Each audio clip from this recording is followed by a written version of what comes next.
नमस्कार, मैं हूं विवेक पाल और नवभारत टाइम्स पर आपका बहुत बहुत स्वागत है। रूस और यूक्रेन की जंग रोकना अब ट्रंप के बस की बात नहीं है।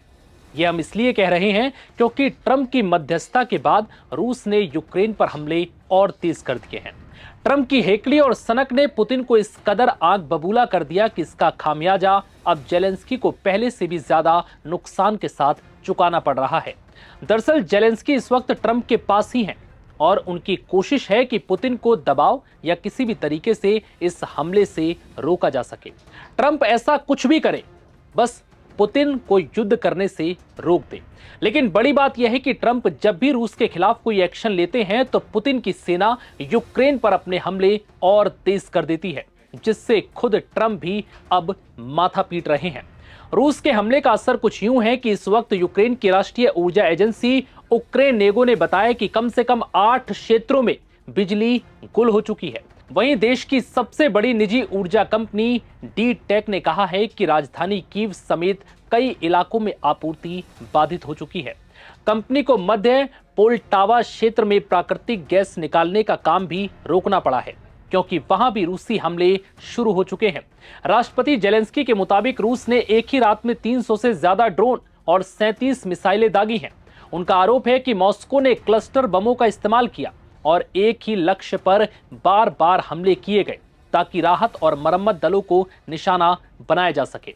जेलेंस्की ने टेलीग्राम पर इस हमले के जवाब में लिखा, इस बार शरद ऋतु रूस के लिए विनाश का मौसम बन गया। वो हर दिन हमारी ऊर्जा व्यवस्था पर हमले कर रहे हैं ताकि आम लोगों का जीवन ठप हो जाए। हालांकि रूस के हमले के बाद यूक्रेन ने भी जवाबी कार्रवाई की और वो इससे पीछे नहीं हटे। यूक्रेनी वायुसेना ने भी रूस की कई तेल रिफाइनरियों को निशाना बनाया और ऊर्जा ढांचों को भी नष्ट कर दिया।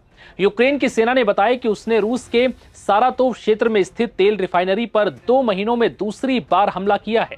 ये संयंत्र यूक्रेन की सीमा से करीब 300 मील दूर है और यूक्रेन की अर्थव्यवस्था और युद्ध तंत्र दोनों के लिए अहम माना जाता है। यह हमला उस वक्त हुआ जब यूक्रेनी राष्ट्रपति वोलोडिमीर जेलेंस्की शुक्रवार को वॉशिंगटन में अमेरिकी राष्ट्रपति डोनाल्ड ट्रंप से मिले। इन दोनों के बीच बातचीत का मुद्दा लंबी दूरी से मार करने वाली टॉम हॉक क्रूज मिसाइल है। ट्रंप ने कहा है कि वो यूक्रेन को टॉम हॉक क्रूज मिसाइल देंगे और वो इस बारे में सोच रहे हैं। अगर यूक्रेन को ये मिसाइल मिल जाएंगी तो वो मॉस्को तक हमला आसानी से कर सकता है। इन मिसाइलों की रेंज करीब 2500 किलोमीटर है, जिसकी जद में रूस के कई क्षेत्र आ सकते हैं। बता दें कि रूस यूक्रेन के हमलों के बीच गुरुवार को ट्रंप और राष्ट्रपति पुतिन की फोन पर लंबी बातचीत हुई। ट्रंप ने इस दौरान कहा कि वो बुडापेस्ट, हंगरी में मिलकर इस युद्ध को समाप्त करने की कोशिश करेंगे।